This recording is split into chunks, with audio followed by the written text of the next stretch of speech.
میں اپنے موضوع کی طرف آتا ہوں کہ پہلا سوال، یہ پہلا سوال جو ہے یہاں میری مراد جو ہے، میں سورہ تکویر کی طرف آپ کو لے کے چلوں گا۔ سورہ نمبر 81 ہے۔ اس میں آپ غور فرمائیں کہ اللہ تعالی قیامت کی منظر کشی کرتا ہے کہ سورج لپیٹ دیا جائے گا، یعنی بے نور ہو جائے گا، ستارے بکھر جائیں گے، پہاڑ چلائے جائیں گے، اور یعنی یہ کائناتی جو تبدیلیاں ہوں گی، زمینی تبدیلیوں کے لیے وہ یہ کہتا ہے کہ جو 10 ماہ کی حاملہ اونٹنیاں ہوں گی وہ چھوڑ دی جائیں گی، کیونکہ عرب سماج میں 10 ماہ کی حاملہ اونٹنی بے حد قابل قدر ہوتی تھی، اس کی احتیاط کی جاتی تھی، اس کو بہت سنبھال کے رکھا جاتا تھا۔ اور جب جنگلی جانور سب سمیٹ کے اکٹھے کر دیے جائیں گے اور جب جانوں کو ان کے جسموں سے جوڑا جائے گا، یہاں پہ وہ چیز آئی کہ جب نفس اپنے اپنے جسم سے ملیں گے، یعنی انسان موجود ہوگا، آ چکا ہوگا، تو اس وقت یہ آیت ہمارے سامنے آتی ہے کہ وَإِذَا الْمَوْءُودَةُ سُئِلَتْ بِأَيِّ ذَنبٍ قُتِلَتْ، کہ جب زندہ درگور کی ہوئی عورت سے پوچھا جائے گا کہ وہ کس گناہ کی سزا میں قتل کی گئی تھی، رونگٹے کھڑے ہوتے ہیں شاید سے۔ اسی لیے میں نے اس کو پہلا سوال کہا ہے کہ یہاں پہ پوری قیامت کی منظر کشی کرنے کے بعد جو پہلا سوال اللہ تعالیٰ پوچھے گا، اور وہ بھی اس بچی سے، عورت سے، کیونکہ یہاں کسی طرح کی عمر کا بیان نہیں ہے۔ موعودۃ اور سئلت دونوں میں مؤنث صیغہ ہے، فیمینین جینڈر ہے، جو ہر طرح کی عورت کو، بچی کو شامل کرتا ہے۔ تو اس سے پوچھا جائے گا کہ وہ کس گناہ کی سزا میں قتل کی گئی تھی۔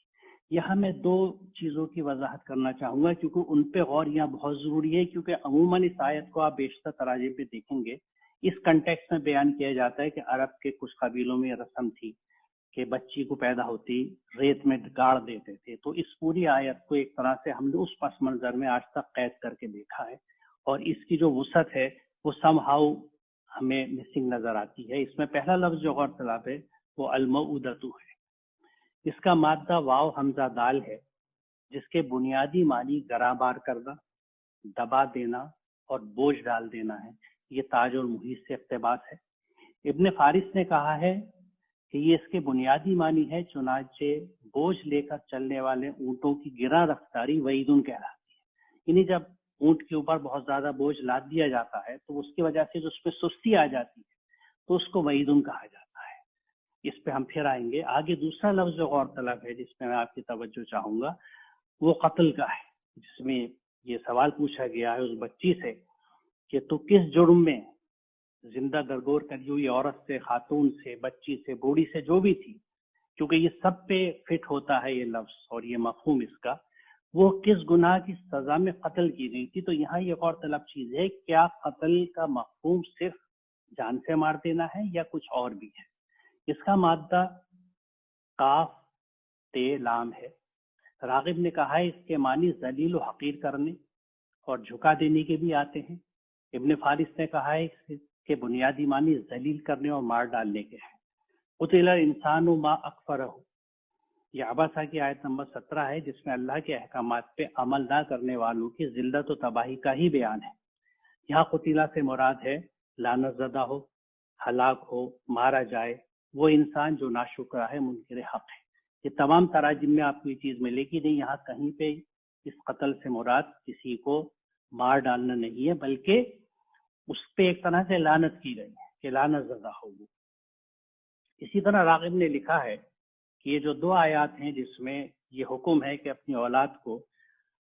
مفلسی کے خوف سے، خشیت املاق مفلسی کے خوف سے یا مفلسی غربت کی وجہ سے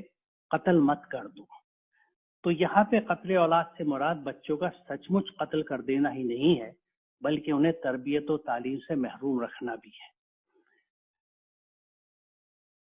تذلیل و تحقیر کے اعتبار سے قتل ان کے معنی ہے کسی کو ایسا کر دینا کہ اس کی بات پر کوئی دھیان نہ دے،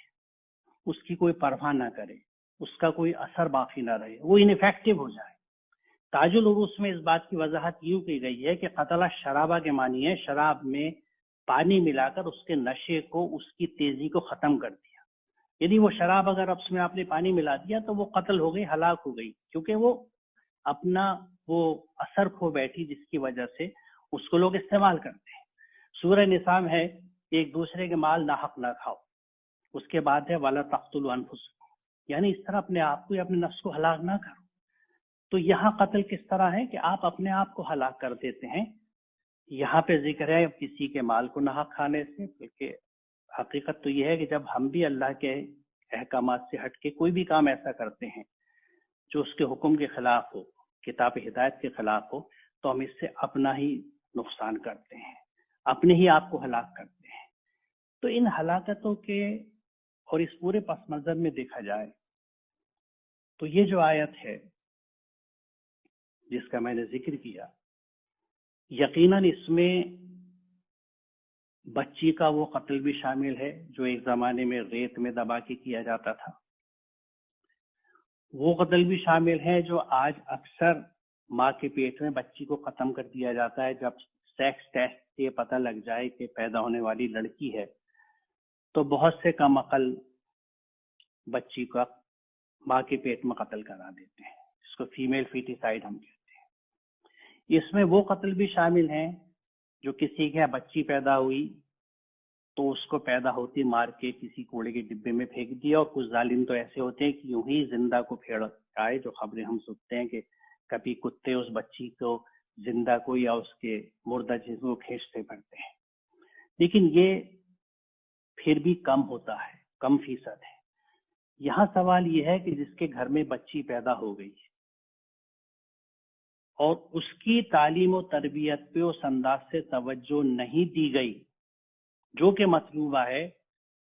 یعنی وہ انفیکٹو ہو گئی، جیسے یہاں ترجمے میں دکھایا جا رہا ہے کہ وہ انفیکٹو ہو گئی، وہ ایسی ہوئی کہ وہ اس پہ دھیان نہ دے، اس کی کوئی پرواہ نہ کرے، اس کا کچھ اثر نہ رہے۔ آج دیکھیے سماج میں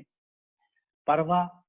کس کی ہوتی ہے، کس کی بات کا اثر ہوتا ہے؟ جو کوئی صاحب حیثیت ہوتا ہے، اور زیادہ تر علمی معاملات میں علمی نوعیت سے یا علم کی مدد سے اس نے کوئی عہدہ حاصل کیا ہو، یا اس عہدے کے ساتھ اس کے پاس مال و اسباب بھی کچھ ہو،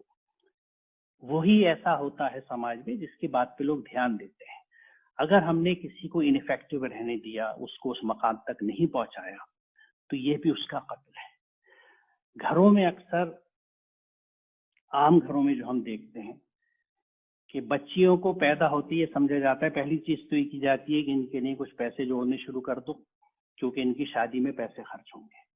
اب چونکہ شادی میں پیسے خرچ کرنے ہیں اور اس کو دوسرے گھر جانا ہے، اس لیے اس کی تعلیم پر ہم پیسہ خرچ کیوں کریں؟ یہاں ہم یہ بھول جاتے ہیں کہ یہ اللہ کے احکامات ہیں